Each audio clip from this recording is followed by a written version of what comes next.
والعاقبة للمتقين والصلاة والسلام على سيد الأنبياء والمرسلين وعلى آله وأصحابه أجمعين أما بعد وقد قال الله تعالى في القرآن المجيد أعوذ بالله من الشيطان الرجيم بسم الله الرحمن الرحيم والذين جاهدوا فينا لنهدينهم سبلنا وإن الله لمع المحسنين وقال الله تبارك وتعالى انفروا خفافا وثقالا وجاهدوا بأموالكم وأنفسكم في سبيل الله وقال الله تبارك وتعالى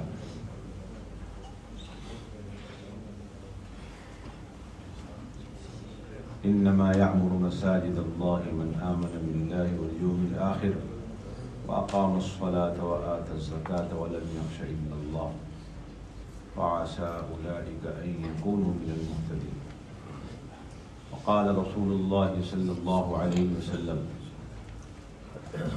الدين والنصيحة قلنا لمن قال لله ولكتابه ولرسوله ولأئمة المسلمين وعامتهم وأيضا قال من رأى منكم منكرا فليغيره بيده فإن لم يستطع فبلسانه فإن لم يستطع فبقلبه وذلك أضعف الإيمان أو كما قال صلى الله عليه وسلم.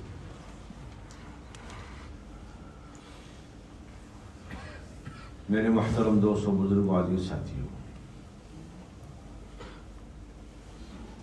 سب سے پہلی اور بنیادی بات یہ سمجھنے کی ہے کہ اللہ رب العزت نے حضور اکرم صلی اللہ علیہ وسلم کے ذریعے دین کی دعوت کا ایک طریقہ ہمیں عطا فرمایا ہے اور دین کی دعوت کی سنتیں حضور صلی اللہ علیہ وسلم کے ذریعے سے ہمیں سکھلائی ہیں. جس طریقے سے حاجتوں اور ضرورتوں کی سنتیں حضور اکرم صلی اللہ علیہ وسلم کے ذریعے سے ہمیں سکھلائی ہیں.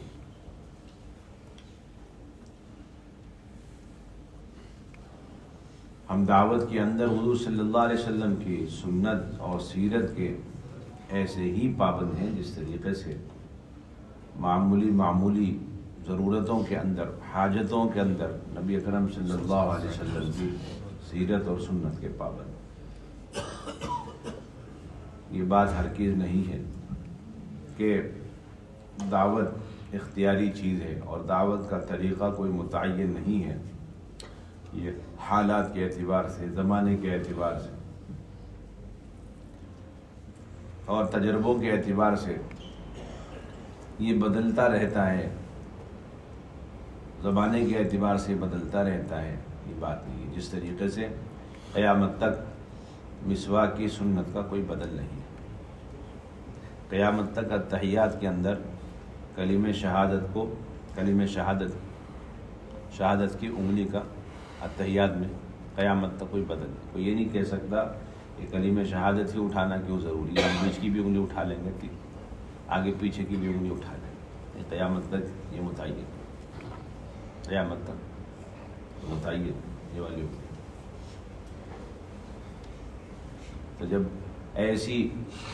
ایسی سنتیں قیامت تک متعین ہیں اور اس میں کسی شخصیت کی ذاتی رائے کی کوئی گنجائش نہیں ہے، تو پھر ساری سنت اور ساری شریعت کو زندہ کرنے کی یہ دعوت کی مبارک محنت، اس کے اندر ہماری اپنی ذاتی رائے اور اپنے ذاتی تجربوں کی کہاں گنجائش ہے. سب سے بنیادی چیز اس دعوت کے اندر اپنی ذات کا استعمال ہے. حضور اکرم صلی اللہ علیہ وسلم کی سیرت سے یہ بات معلوم ہوتی ہے کہ آپ صلی اللہ علیہ وسلم نے اپنی ذات کے اعتبار سے اپنی ذات کے اعتبار سے آپ نے ہر ایک کو دعوت دی اور ہر ایک کو آپ صلی اللہ علیہ وسلم اپنی ذات سے خود جا کر دعوت دینے کا اہتمام فرمایا کرتے تھے.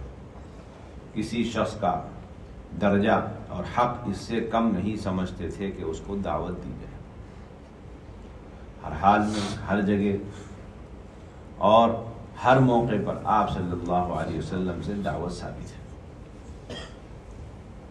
حضور اکرم صلی اللہ علیہ وسلم دعوت کے اندر اپنے ذات کو اتنا تھکایا کرتے تھے اور اتنا اپنے آپ کو لگایا کرتے تھے کہ خود حضرات صحابہ رضی اللہ تعالیٰ عنہ اجمعین آپ صلی اللہ علیہ وسلم کی اس محنت اور مسلسل مشقت کو دیکھ کر کے بے چین بے قرار ہو جاتے تھے۔ آپ صلی اللہ علیہ وسلم حکم بن کیسان کو دعوت دے رہے اور حکم بن کیسان انکار پر انکار کرتے جا رہے، آپ پھر دعوت دے رہے، وہ انکار کر رہے، یہاں تک کہ حضرت عمر فاروق رضی اللہ تعالیٰ عنہ نے عرض کیا یا رسول اللہ صلی اللہ علیہ وسلم یہ دین اسلام قبول نہیں کر رہے، آپ اجازت دیں کی گردن اڑا دیں۔ حضور اکرم صلی اللہ علیہ وسلم نے حضرت عمر فاروق رضی اللہ تعالیٰ عنہ کی طرف کوئی توجہ نہیں کی، بلکہ ناراض ہوئے اور انہیں دعوت دیتے رہے یہاں تک کہ وہ دین میں داخل ہو گئے۔ اتنی محنت کی کہ وہ کلمہ پڑھ کے اسلام میں داخل ہو گئے۔ پھر آپ نے فرمایا عمر اگر میں تمہاری بات مان لیتا تو یہ شخص جہنم میں داخل ہو جاتا ہے۔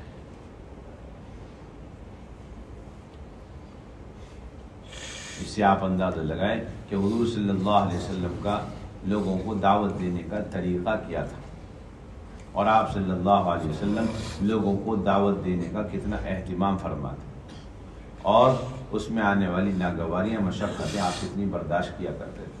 انہی بازدی رضی اللہ تعالیٰ عنہ فرماتے ہیں کہ حضور صلی اللہ علیہ وسلم کو میں نے زمانے جاہلیت میں دیکھا کہ صبح سویرے آپ کفار مکہ کو دعوت دینے کے لیے نکل گئے اور یوں فرما رہے ہیں کہ لوگوں لا الہ الا اللہ پڑھ لو، کلمہ پڑھ لو، کامیاب ہو جاؤ گے۔ ادھر سے تو آپ شفقت کے ساتھ اور اتنے بے چینی بے قراری کے ساتھ انہیں دعوت دیتے جا رہے ہیں، اور ادھر سے اس کے خلاف معاملہ ہے کفار مکہ کی طرف سے، کوئی آپ کو برا بھلا کہہ رہا ہے، کوئی آپ کے اوپر مٹی ڈال رہا ہے، کوئی حضور اکرم صلی اللہ علیہ وسلم کے چہرے انور پر تھوک رہا ہے۔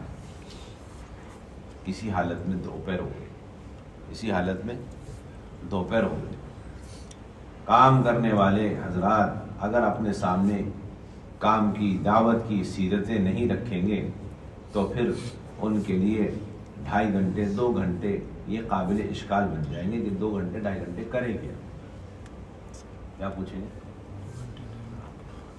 اور 8 گھنٹے کا مطالبہ آپ کیوں کر رہے ہیں ہم سے؟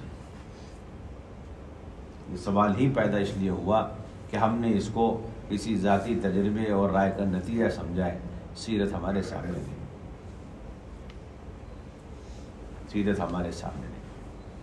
آپ صلی اللہ علیہ وسلم کی دعوت کی خصوصیت تھی، آپ فرد کو اپنی ذات سے جا کر دعوت دیا کرتے۔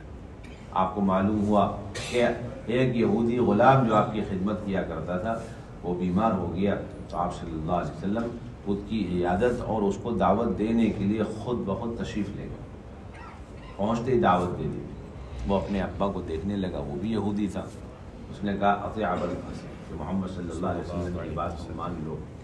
چنانچہ اس نے کلمہ پڑھا، دین میں داخل ہوا۔ آپ صلی اللہ علیہ وسلم وہاں سے یہ فرماتے ہوئے نکلے الحمدللہ الذی انقذہ من النار، تمام تعریف صلی اللہ کی بات کے لیے جس نے اسے جہنم کی آگ سے بچا دیا۔ میرے محترم دوستوں، بزرگوں، عزیز ساتھیوں، اللہ رب العزت نے اس دعوت کو انسان کے جسم سے ہٹ کر کسی بھی خارجی اسباب پر نہیں ڈالا۔ یہ کام کرنے والوں کی سب سے بڑی بھول چوک اور سب سے بڑی خطا اور اجتماعی اس وقت غلطی ہو رہی، ان کام کرنے والوں نے اپنے اس دعوت کے اور دعوت کے تمام اعمال کو، دعوت کی محنت کو اپنے اس ذات سے اور جسم سے ہٹا دیا جس کا یہ اپنے ذات سے مکلف تھا، اور خارجی اسباب اور آلات پر دعوت اور دعوت کے سارے اعمال کو ڈال کر کے، اور پھر مطمئن ہو کر کے یہ کہتا ہے کہ وَمَا عَلَيْنَا إِلَّا الْبَلَاغُ، بیٹھے بٹھائے کسی قسم کی کوئی مشقت نہیں، کوئی تکلیف نہیں، اور سمجھتے ہیں کہ ہم نے دین کی بات کو پہنچا دیا۔ آپ دیکھ رہے ہیں روایتوں کے ذریعے سے کہ آپ صلی اللہ علیہ وسلم کیسی مسلسل محنت فرما رہے ہیں۔ طائف آپ تشریف لے گئے اور طائف کے سرداروں نے آپ کو ٹھکرایا، انکار کیا۔ اس کے بعد آپ نے عمومی گشت شروع کیا تو عمومی گشت کے اندر بھی کسی نے آپ کی بات نہیں مانی، سارے لوگوں نے، عامت الناس نے آپ کو ٹھکرا دیا، اور اتنا بھی گوارا نہیں کیا کہ آپ صلی اللہ علیہ وسلم قدیم عربی تہذیب اور مہمان نوازی کے طور پر رک جائے، بلکہ فوراً طائف سے نکلنے کو کہا گیا، آپ فوراً نکلے، اور اتنا ہی نہیں بلکہ اوباش الغنڈے قسم کے نوجوان پیچھے لگا دیے گئے جو مذاق اڑاویں اور آپ پر پتھر برسائیں، پتھراؤ کریں۔ چنانچہ آپ صلی اللہ علیہ وسلم کو ہوش نہیں، حضرت زید بن حارثہ رضی اللہ تعالیٰ عنہ فرماتے کہ آپ کو ہوش نہیں، آپ دور تک چلتے چلے گئے، لہو لہان قرن و ثعالب میں پہنچے اور جبرائیل امین وہاں آ گئے، فرشتے لے کر گئے، پہاڑ کے فرشتے۔ آپ صلی اللہ علیہ وسلم فرمایا کہ نہیں، ان کو ابھی کچلنا نہیں، ان کو ہلاک نہیں کرنا ہے، انہیں باقی رکھنا ہے۔ تو آپ صلی اللہ علیہ وسلم سے کہہ رہے ہیں جبرائیل امین کہ یہ مومن یہ ایمان نہیں لائیں گے۔ آپ فرما رہے ہیں کہ ان کا ایمان نہیں لانا اگر یقینی ہے تو پھر ان کی اولاد کا ایمان نہ لانا یہ تو یقینی نہیں ہے، اس لیے میں ان کو باقی رکھنا چاہتا ہوں، ان ظالموں کو اور ان تکلیف دینے والوں کو میں باقی رکھنا چاہتا ہوں، اس امید پر کہ ان کی آنے والی نسل کم سے کم ہدایت، کم سے کم ایمان۔ وہاں تو یہ حال ہے، اور یہ جذبہ اسی وقت بنتا ہے جب آدمی قربانی دیتا ہے اور اپنے آپ کو تھکاتا ہے، اور جب آدمی قربانیاں نہیں دیتا ہے تو ذرا ذرا سی تکلیفوں پر فوراً بد دعاؤں کے لیے ہاتھ اٹھا لیتا ہے اور انتقام کی آگ میں بھڑکنے لگتا ہے، انتقام کی آگ اس کے اندر جلنے لگتی ہے۔ آپ صلی اللہ علیہ وسلم نے ان کو باقی رکھنے کی کوشش کری ہے، صرف اس غرض سے تاکہ ان کی آنے والی نسل وہ ہدایت پر آ جائے۔ پھر آپ صلی اللہ علیہ وسلم عتبہ شیبہ کے بعد میں پہنچے اور انہیں بھی ترس آ گیا، یہاں تک کہ اپنے غلام عداس کو انگور کا خوشہ دے کر کے بھیجا، تو یہ نہیں کہ ہم تھکے ہوئے ہیں، بھوکے ہیں، پریشان حال ہیں، کچھ کھا لیں، بلکہ آپ صلی اللہ علیہ وسلم نے فوراً عداس کو دعوت دی، علاقہ پوچھا، نام پوچھا، اور وہ کلمہ پڑھ کے دین میں داخل ہو گئے۔ اتنی ساری محنت اور مشقت کے بعد صرف ایک آدمی کو ہدایت ملی ہے، اتنی ساری تکالیف اور اتنی ساری مشقتیں، اتنے سارے مجاہدوں کے بعد اس پورے سفر میں صرف کس کو ملی؟ ایک آدمی کو ہدایت ملی ہے۔ آپ اس پورے واقعے سے سمجھ سکتے ہیں کہ جب ایک آدمی کی ہدایت کے لیے سید الانبیاء صلی اللہ علیہ وسلم کو اتنے مجاہدوں اور مشقتوں سے گزارا گیا ہے تو پھر پوری انسانیت کو ہدایت مل جائے، اس کے لیے کتنے مجاہدے اور کتنے مشقتیں شرط کے درجے میں ضروری ہیں۔ اس لیے اس میں کوئی دو رائے نہیں کہ دعوت یہ انسان کے جسم کا فعل ہے، انسان کے جسم کا عمل ہے، جس طریقے سے نماز اور وغیرہ عبادتیں یہ انسان کے جسم کا عمل ہے، جس طرح اس کے اندر تکبیر سے لے کے سلام پھیرنے تک، تکبیر سے لے کے سلام پھیرنے تک اس میں انسان کے جسم کا کوئی بدل نہیں، اسی طریقے سے دعوت کے اندر بھی اول سے لے کے آخر تک انسان کے جسم کا کوئی بدل نہیں۔ ترمذی شریف کی روایت ہے، اللہ رب العزت نے یحییٰ علیہ السلام کو حکم دیا کہ بنو اسرائیل کو بیت المقدس میں جمع کریں اور ان تک 5 باتیں پہنچا دیں۔ جب یحییٰ علیہ السلام سے ان 5 باتوں کے پہنچانے میں تاخیر ہونے کا اندیشہ ہوا تو عیسیٰ علیہ السلام نے درخواست کی کہ اگر آپ نہیں جاتے میں چلے جاؤں اور یہ 5 باتیں بنو اسرائیل تک پہنچا دوں۔ اس پر یحییٰ علیہ السلام نے فرمایا، حالانکہ یہ بھی نبی ہیں وہ بھی نبی ہیں اور دونوں کی بعثت کا مقصد بھی ایک ہی ہے اور ایک ہی قوم کی طرف دونوں مبعوث ہیں، اس کے باوجود یحییٰ علیہ السلام نے فرمایا کہ اگر میں نہیں گیا تم چلے گئے، میرے بدلے تم چلے گئے اور یہ 5 باتیں تم نے بنو اسرائیل تک پہنچا دی تو یہ ایسا سنگین جرم ہے کہ اس کے بدلے اللہ رب العزت مجھے زمین میں زندہ دھسا دے۔ ترمذی شریف کی روایت ہے، اس کے بدلے اللہ رب العزت مجھے زمین میں، جی آپ اندازہ تو لگائیں کیا فرما رہے یحییٰ علیہ السلام، دونوں نبی ہیں اور دونوں کا مقصد دعوت ہے۔ ایک ہی قوم کے پاس بھیجے گئے، سخت مجبوری میں داخل ہونے کا اندیشہ ہوا، اس پر عیسیٰ علیہ السلام نے جب یہ پیشکش کی، درخواست کی کہ آپ کے بدلے میں چلے جاؤں اور ان باتوں کو ان تک پہنچا دوں، اس پر یحییٰ علیہ السلام یہ فرما رہے یہ تو ایسا جرم ہے کہ اللہ تعالیٰ اس کی پاداش میں مجھے زمین میں زندہ دھسا دیں گے۔ آپ بتائیں، ایک نبی جب دوسرا نبی تھوڑی دیر کے لیے چند باتوں کو امت تک پہنچانے میں بدل نہیں بن سکتے، تو پھر یہ منکرات اور یہ گندگیاں برائیاں بھرے ہوئے یہ موبائل اور یہ آلات، یہ اللہ کے بندوں تک اللہ کا پیغام پہنچانے میں حضرت انسان کا بدل بن سکتے ہیں؟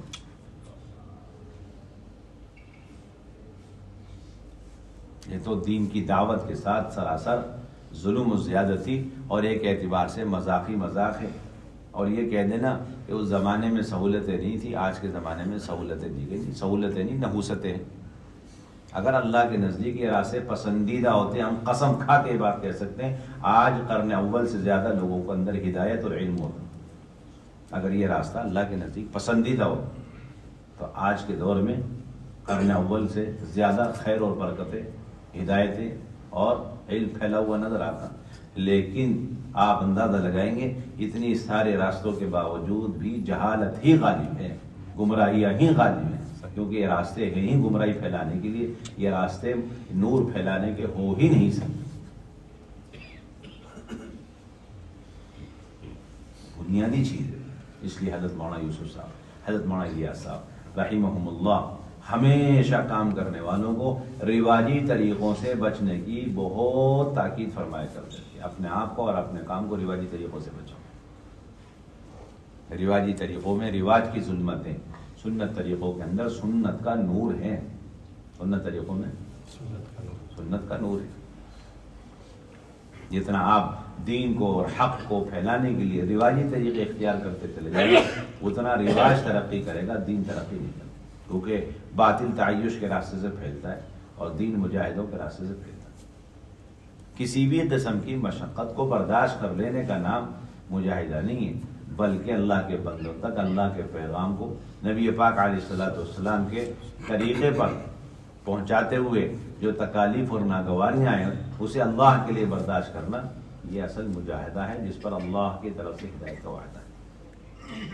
اللہ تعالیٰ نے انبیاء علیہم السلام کو بھیج کر اور پھر حضرات صحابہ رضی اللہ عنہم اجمعین کے ذریعے دین کی دعوت کا طریقہ متعین کر کے ہمیں عطا فرما دیا۔ اب اس میں تبدیلی کی کوئی گنجائش نہیں۔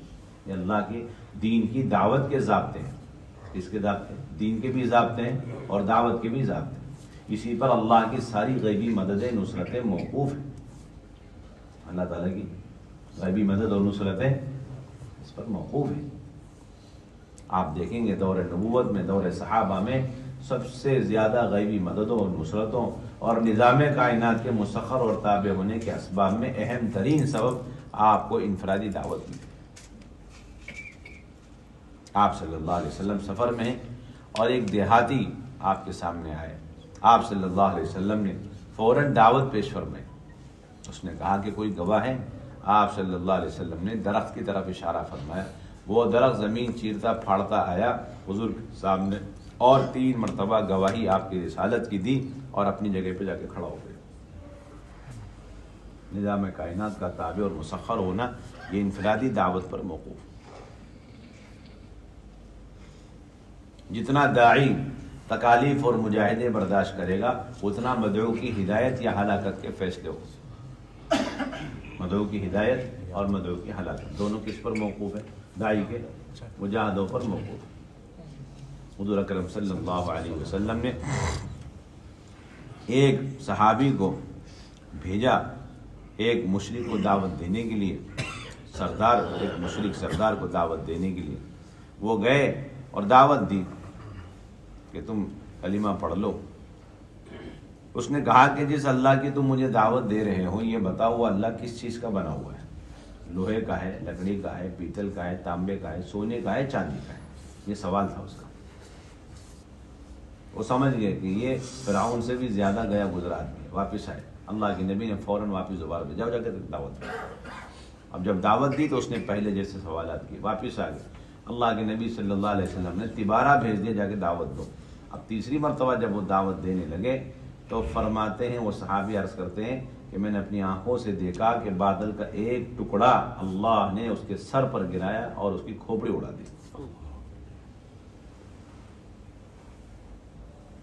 آنکھوں کے سامنے اللہ تعالیٰ کی طرف سے ایسی غیبی مدد انفرادی دعوت پر۔ آپ صلی اللہ علیہ وسلم اسی لیے ساری تکلیفیں اور سارے خطرات مول لیا کرتے تھے تاکہ کسی طرح اللہ کے ہر بندے تک دین کی دعوت پہنچے۔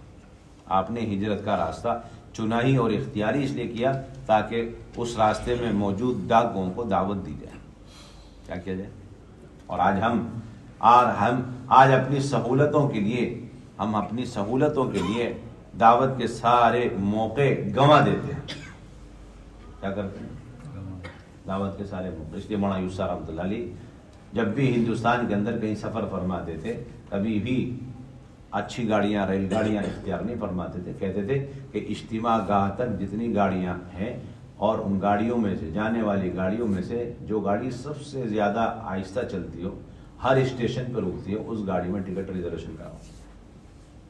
کیا کرو جی؟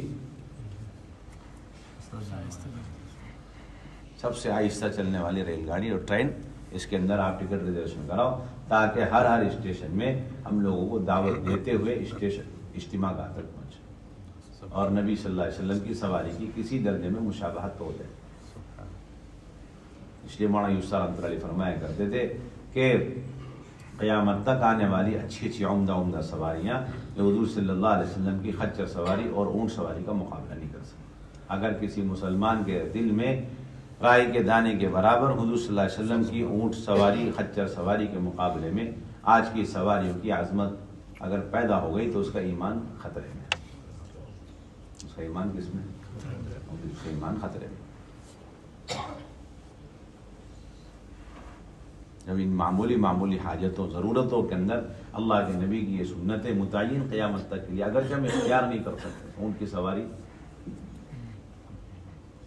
شوق کے طور پر تھوڑی دیر کے لیے اختیار کر لیا الگ بات، لیکن ہر ایک کی بس کی بات نہیں۔ لیکن ایسی معمولی حاجتوں، ضرورتوں میں اللہ کے نبی کی سنتوں کی عظمت اتنی دل کے اندر ہونی چاہیے اور یہ ایمان کے لیے شرط کے درجے میں ہے، تو پھر دعوت کی محنت اور اس کی سنتیں یہ کس درجے میں ضروری، شرط کے درجے میں آپ بتائیے۔ اور انہیں چھوڑنے کی کہاں گنجائش ہے؟ وہ کہتے ہیں کہ بھائی سہولتوں کا زمانہ، کیوں زبردستی کی تکلیف مجاہدہ؟ اچھا آپ یہ بتائیں کہ آج کا کسان اتنا ہی تھک رہا ہے اپنے زمین پر جتنا 50 سال پہلے تھکتا تھا؟ کہ ہاں جی تھک رہا ہے۔ کیوں جی؟ بول دو سہولتوں کا زمانہ ہے کہ نہیں؟ آج کا کسان اتنا ہی تھک رہا ہے جتنا 50 سال پہلے تھکتا تھا۔ آج کا تاجر اتنا ہی تھک رہا ہے جتنا 50 سال پہلے تک تھا۔ پھر دعوت کے کام کے اندر حیرت کی بات ہے کہ سب لوگ دنیا کی چیزوں کے اندر تو اسی روش پر ہیں، اسی طریقے پر ہیں جو 50-60 سال پہلے، لیکن دعوت کی مبارک محنت میں سب سے بڑا دھوکہ اس امت مسلمہ کو یہ لگ گیا۔ یہ سب سہولتوں کے راستے اللہ نے متعین کر دیے اور مہیا کر دیے، ان کا استعمال کرنا چاہیے۔ اللہ کی نعمتیں ناقدری ہے۔ کیا فرماتے ہیں؟ کیا کہتے ہیں ہمارے کام کرنے والے؟ جی اللہ نے یہ زبردستی کا کیوں مجاہدہ؟ یہ خالص شیطانی وسوسہ اور شیطانی دھوکہ ہے کہ آپ کو دعوت کے سارے مجاہدوں سے ہٹا کر کے دعوت کی دین کی محنت میں تعیش والے راستے میں شیطان ڈالنا چاہیے۔ انسان کی ذات اور انسان کا جسم اور انسان یہی اصل مذکر ہے۔ اللہ تعالیٰ کا حکم ہے تذکیر کا، فذکر نبی جی آپ یاد دہانی فرماتے رہیں، تو مذکر انسان کا جسم ہے، انسان تذکیر میں اپنی ذات سے مکلف ہے۔ یہ آلات اور یہ سارے راستے یہ اصل مذکر نہیں ہے۔ اس لیے مولانا الیاس صاحب فرمایا کرتے تھے کہ یہ تحریر بھی تیمم کا درجہ رکھتا ہے۔ یہ تحریر بھی کون سا درجہ رکھتے ہیں؟ یہ تحریرات بھی تیمم کا درجہ رکھتے ہیں۔ تبلیغ کے اندر یہ تحریر اور یہ خطوط کے سلسلے بھی تیمم کا درجہ، یہ اصل کا درجہ نہیں رکھ سکتے۔ اصل تو یہ کہ آپ کو خود چل کر جانا چاہیے، خود پہنچنا چاہیے۔ یہ پہلی بنیادی بات۔ اس لیے آپ دیکھیں گے حضرات صحابہ رضی اللہ عنہم اجمعین کو اللہ کے نبی صلی اللہ علیہ وسلم نے ایک ایک کی ہدایت اور ایک ایک کی تربیت کے لیے کس طرح جھونکا اور کس طرح لگایا۔ صرف ایک ابو سفیان کے دل کے اندر کلمے کا نور اور کلمے کا یقین اتارنے کے لیے حضور صلی اللہ علیہ وسلم نے 10,000 کے مجمع کو بھیجا تاکہ ابو سفیان کے سامنے 30,000 مرتبہ دعوت پیش کریں کلمے. بات سمجھ میں آ رہی ہے آپ؟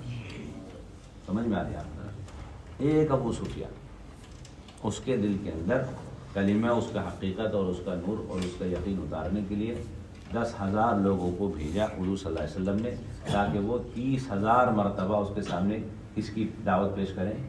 جی، کلمے کی دعوت پیش کریں.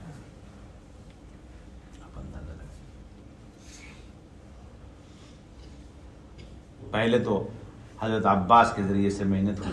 حضرت عباس کو ابو سفیان مل گئے اور جب لے کر کے وہ چلے حضور کی خدمت میں مر الزہران میں، تو قبیلے والوں کے پاس سے گزرتے رہے، یہاں تک کہ حضرت عمر کے پاس سے جب گزرے تو حضرت عمر نے کہا کہ یہ کون؟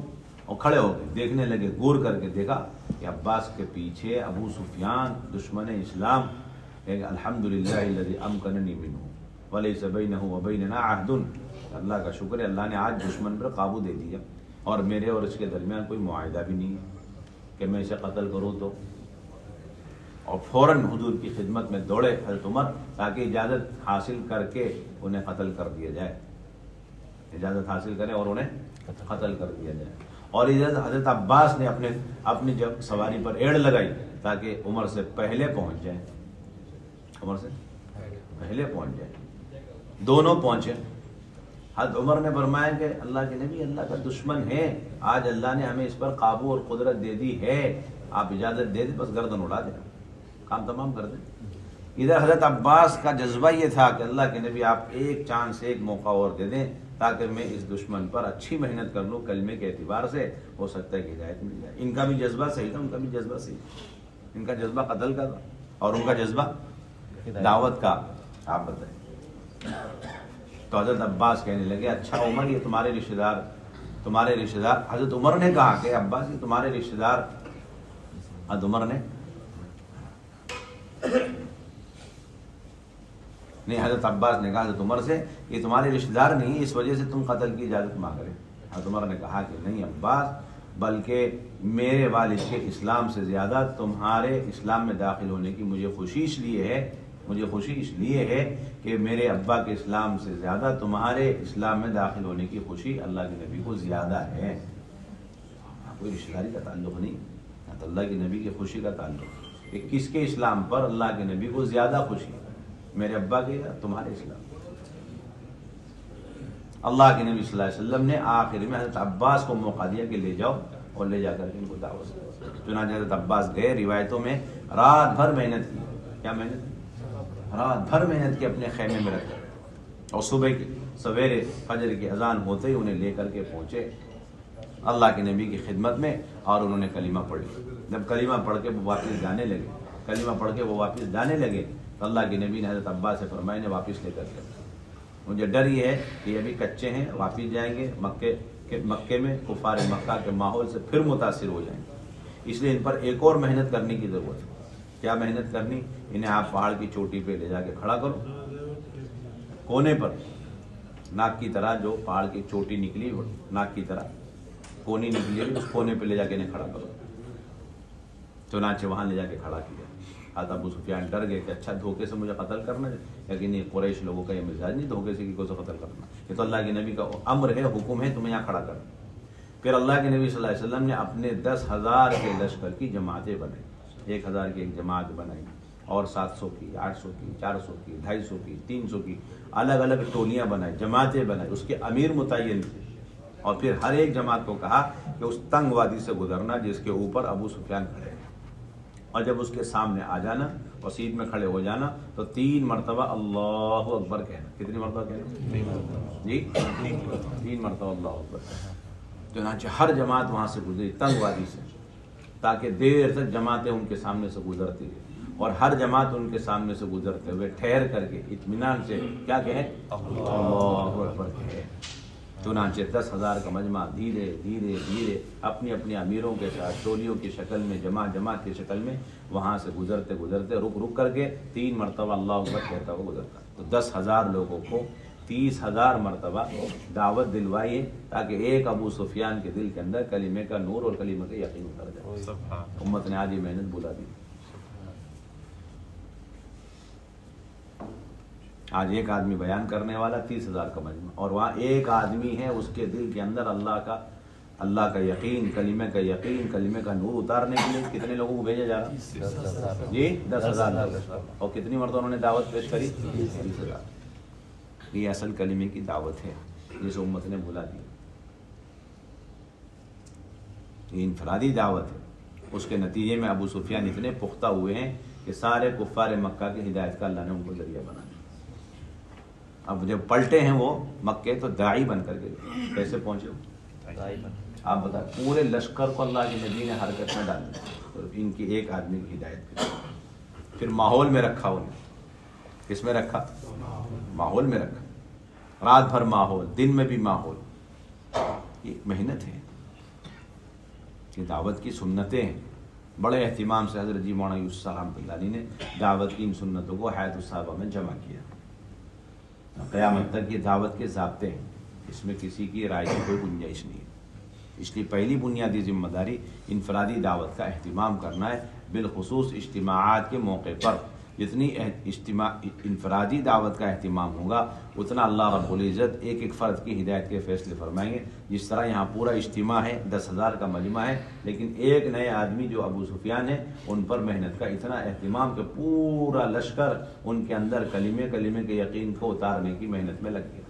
ایک آدمی، فرد پر محنت. اس لیے پہلی بنیادی ذمہ داری انفرادی دعوت کا اہتمام اور اس کے لیے قربانیوں کو بڑھانا، وقت کو بڑھانا اور ایک ایک سے ملاقاتیں کرنا. اور دوسری بنیادی بات یہ ہے کہ اللہ کے راستے میں نکلنے کا اہتمام. دوسری بنیادی بات اللہ کے راستے میں نکلنے کا اہتمام. دیکھو میرے بھائیوں، دوستوں، بزرگوں، بالکل صاف بات یہ ہے کہ لوگوں کے دل کے اندر سے نہیں بلکہ کام کرنے والے عملے کے دل کے اندر سے اللہ کے راستے میں نکلنے کی وہ اہمیت جو تھی پہلے وہ اب ختم ہو چکی. اور نہ نکلنے پر وہ ندامت نہیں جو صحابہ کو ہوا کرتی تھی، اور نہ نکلنے پر اللہ تعالیٰ کی طرف سے مواخذے کا، عتاب کا اور ناراضگی کا وہ یقین نہیں رہا جو یقین حضرات صحابہ کو تھا. مولانا الیاس صاحب فرمایا کرتے تھے میرے اس کام کا بنیادی مقصد ہی انفروا خفافا وثقالا پر امت کو لانا ہے کہ ہلکے و بوجھلو ہر حال میں اللہ کے راستے میں نکلو. اور اس نفر میں کوتاہی کرنا موجب عذاب ہے اور اللہ کے عذاب کو دعوت دینا. کس کو دعوت دینا؟ اللہ کے عذاب کو دینا. دور صحابہ میں کسی بھی صحابی کے کسی لغزش پر اتنی ناراضگی اللہ رسول کی نہیں ملتی جتنی ناراضگی اللہ کے راستے میں تاخیر کرنے پر ملتی. کس پر ملتی؟ اللہ کے راستے میں تاخیر پر جتنی ناراضگی کسی پہ نہیں ملتی. 50 دن تک سلام کلام سب بند.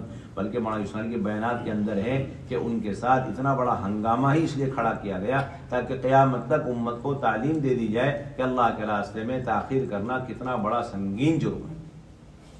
لیکن آج امت نے اس چیز کو بھلا دیا. ان کے امت کے اندر سے یہ شعور ہی ختم ہو چکا. بلکہ ہمارے مجمع کا تو ایسا جذبہ مزاج بننا چاہیے کہ جو آدمی اللہ کے راستے میں سالانہ خروج نہیں کر رہا ہو وہ اپنے آپ کو اندر ہی اندر سب سے بڑا مجرم سمجھ رہا ہے. نماز اگر آدمی نماز نہیں پڑھتا ہے فجر کی نماز تو شام تک اگلے دن تک اپنے کو مجرم سمجھ رہا ہے. لیکن اللہ کے راستے کا سالانہ خروج نہیں ہو رہا تو ہمارا کام کرنے والے عملے کے دل کے اندر جرم کا کوئی احساس بھی نہیں ہے. ختم ہو چکا ہے. سمجھو اب کام کی جان ہی نکل چکی. اگر خروج نہیں ہے تو پھر دعوت کی کوئی محنت آپ کے سامنے نہیں، کوئی مقصد ہی نہیں، کوئی منزل ہی نہیں آپ کے ساتھ. پورا عالم اور پوری امت منزل ہے اور پورے عالم اور پوری امت تک دین کی دعوت کو پہنچانے کا راستہ ہی یہ نفر ہے، اللہ کے راستے کی نقل حرکت ہے. اگر آپ کے دل کے اندر اللہ کے راستے میں نکلنے میں کمی، کوتاہی، تاخیر پر آپ کو جو ہے جرم کا، گناہ کا اگر احساس نہیں ہے، اللہ کی طرف سے مواخذہ اور پکڑ کا ڈر نہیں ہے، اس کا مطلب ہے کہ آپ کے اندر سے سارا کام ہی ختم ہو چکا. ادنا درجے کی علامت ہے ایک آدمی کے داعی ہونے کی، تبلیغ سے تعلق ہونے کی ادنا درجے کی علامت ہے کہ اس کا سارنا چلا تو لگتا رہے. ادنا درجے کی علامت. ورنہ آپ دعویٰ نہیں کر سکتے کسی منہ سے میں تبلیغی آدمی ہوں، میرا تبلیغ سے تعلق. آپ اپنے ایمان کا دعویٰ نہیں کر سکتے. آپ بتائیے ایمان کی سطح ایک صحابی کتنی گر جاتی ہے کہ کہ کافر بادشاہ ان صحابی کی صلاحیتوں کو غلط استعمال کرنے کے بارے میں للچانے لگا. حضرت کعب بن مالک کے پاس خط آ گیا. وہ بازار میں جا رہے, ایک آدمی دوسرے ایک قاصد کی طرف اشارہ کرا, جس بندے کو آپ پوچھ رہے معلومات کر رہے وہ یہ رہے کعب بن مالک. وہ جانے, وہ بھاگتا ہوا ان تک پہنچا, کہنے لگے یہ بادشاہ غسان کی طرف سے تمہارے نام خط. اب پڑھا تو کہنے لگے تمہارے ساتھی محمد صلی اللہ علیہ وسلم نے تمہارے ساتھ ظلم کیا ہے, زیادتی کی ہے اور ناقدری کر رہے ہیں. کیا کر رہے ہیں؟ آج کل یہ چل رہا ہے. آپ یہ ہمارے یہاں آ جائیں, ہم آپ کا صحیح استعمال کریں گے, ہم آپ کی قدردانی کریں گے.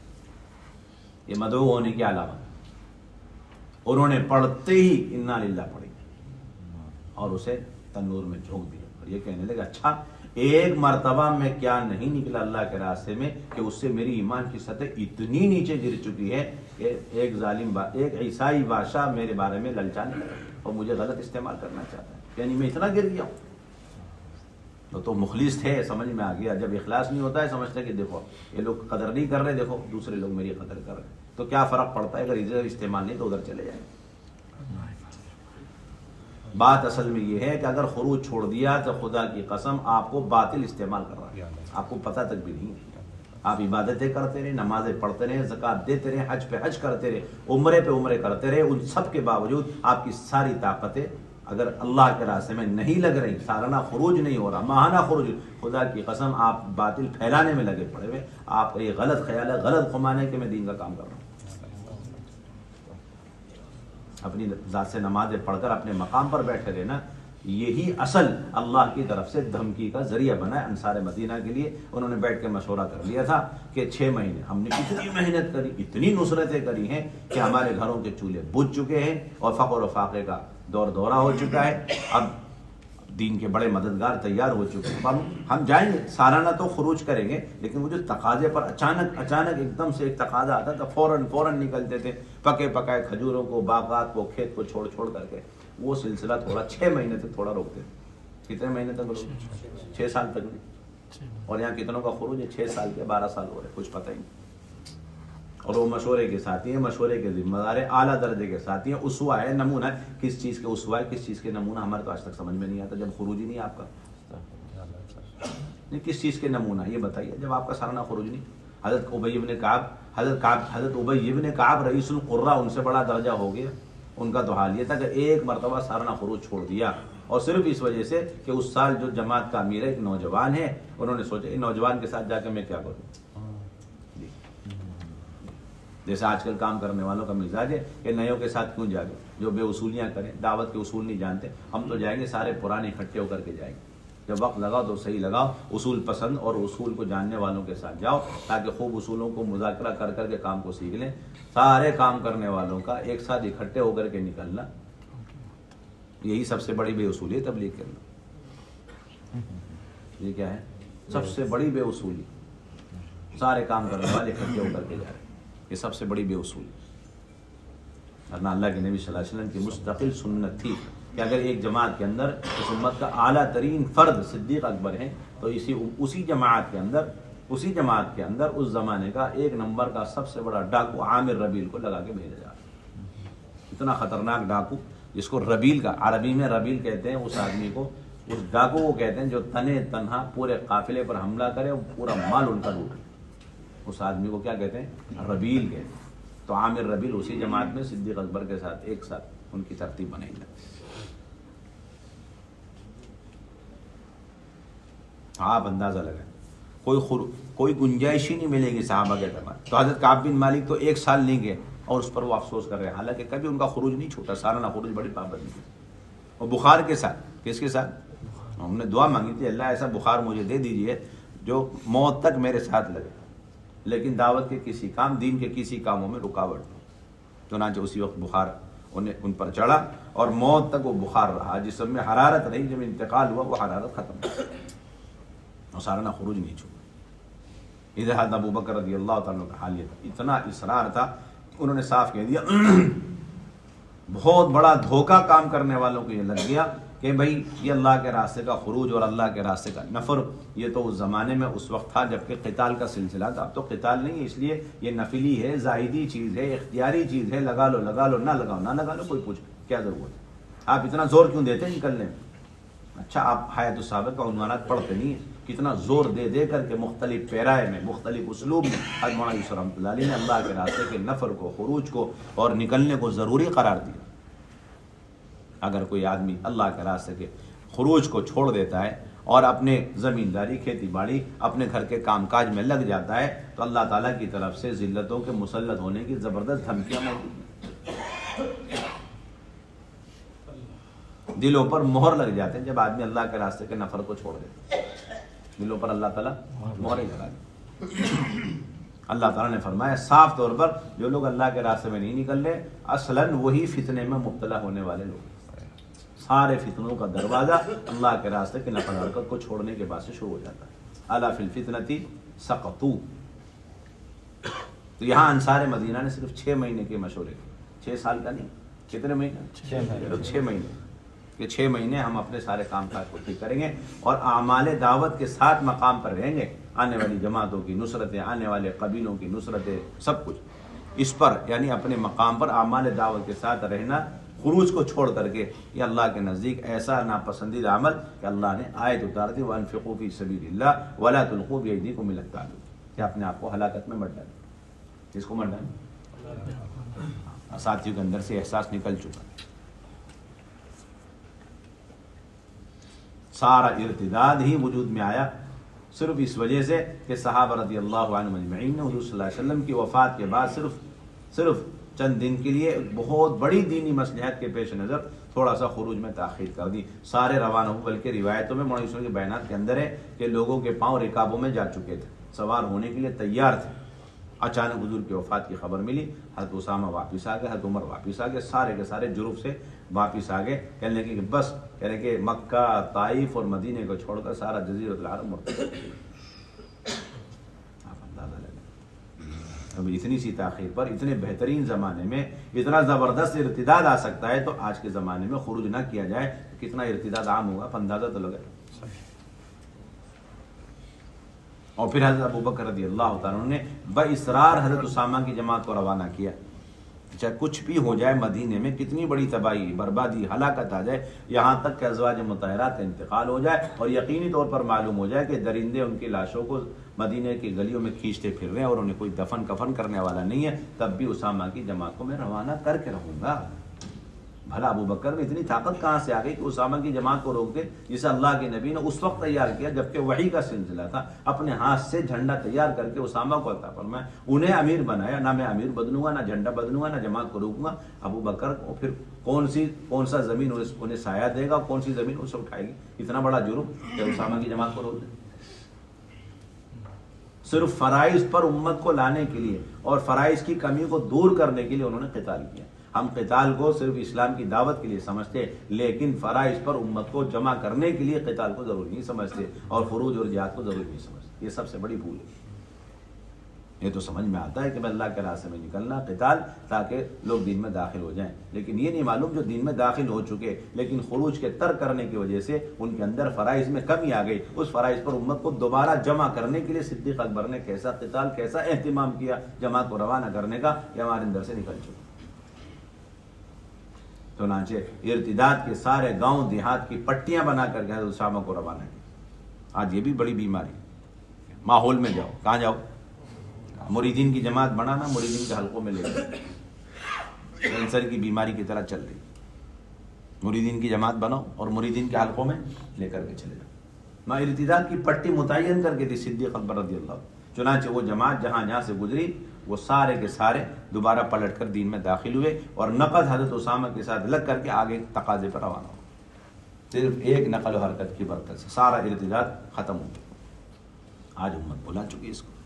ارتداد کا اصل بنیادی علاج اللہ کے راستے کی نقل و حرکت، اور دین کو پھیلانے کے لیے اللہ نے انسان کو اصل بنیادی ذمہ داری دی ہے کہ یہ مسلمان اپنے اعمال کو لے کر، اپنے عقیدے کو لے کر کے، اپنے سنتی لباس اور معاشرے کو لے کر جتنی حرکت میں آوے گا اتنا ہی اللہ رب العزت ہدایت کو عام فرماتے چلے۔ اس لیے بہت بنیادی ذمہ داری کام کرنے والوں کے اندر یہ احسان اس لیے ختم ہو گیا کہ ہمارے ممبروں سے اللہ کے راستے میں نکلنے کے اوپر جو وعدے ہیں اس کے تذکرے ختم، اور نہ نکلنے پر جو سخت ترین وعید ہے قرآن حدیث کے اندر ہے اس کے تذکرے بھی ختم، اور یوں کہہ دیتے ہیں بھائی اتنی شدت سے بولنے کی کیا ضرورت ہے، اس لیے بنیادی درخواست ہے اس مجمع کے اندر کہ آپ حضرات انشاءاللہ اس اجتماع سے نقد نکلیں گے، اس کے آپ عزم ارادے کریں. آپ بتائیں کون کون اس کے لیے تیار ہے؟ ہمت کر کے فرمائیں، ہمت کر کے فرمائیں. جن کا وقت آ چکا، لمبے عرصے سے نہیں نکل گئے، کچھ بھی آزار، کچھ بھی مجبوری، سب سے پہلے ایسے حضرات کھڑے ہو جائیں اور کہیں کہ بھائی انشاءاللہ اس اجتماع سے ہم 4 مہینے کے لیے تیار. کھڑے ہو کر کے نام لیں، نہیں کھڑے ہو جائیں.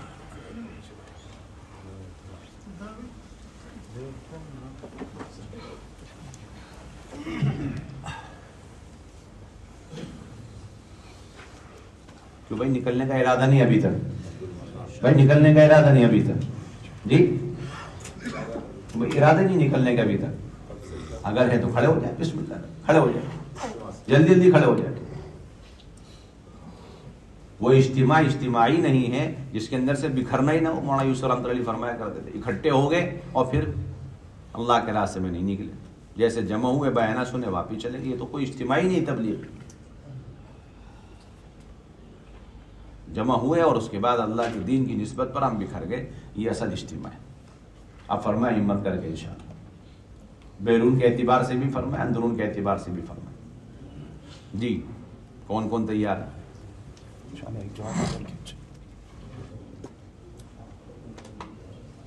نقد افراد بتائیں یہاں سے ان کے پہلے سے کوئی ارادے نہیں، کوئی نیت نہیں. اب انشاءاللہ ہم نکلیں گے. فرمائیں. مسجد کی نیت بھی انشاءاللہ اللہ عبدالرزاق ہے. فرمائیں. بیرون کے لیے ایک ساتھی. ماشاءاللہ ماشاءاللہ. اور فرمائیں، اور فرمائیں، اور فرمائیں. ماشاءاللہ. اس اجتماع سے نقد بتائیں. بات کی نیتیں تو لوگوں نے بہت کر رکھی ہیں، اس اجتماع سے بتائیں.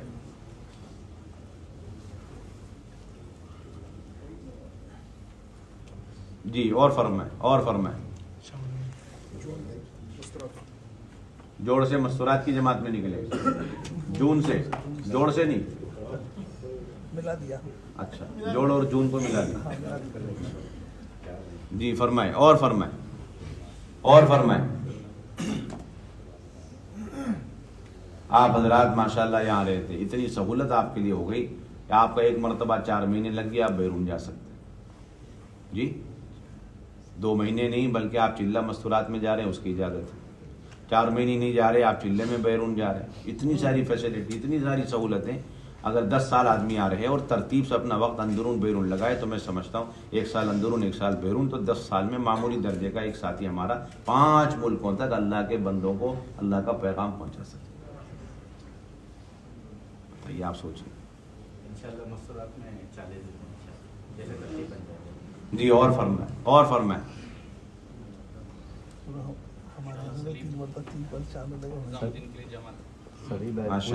ماشاء اللہ.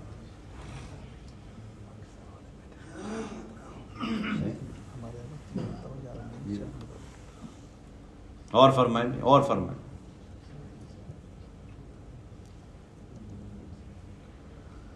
ہمارے یہاں تو 3 مرتبہ 4 مہینے لگنے کے بعد بیرون جانے کی اجازت ہے، چاہے بیرون 5 مہینے جانا ہو، چاہے 2 مہینے مستورات میں جانا ہو. جب سے یہ شرط لگائی اس وقت سے ہی جماعتوں کی تعداد بڑھتی چلی ہے.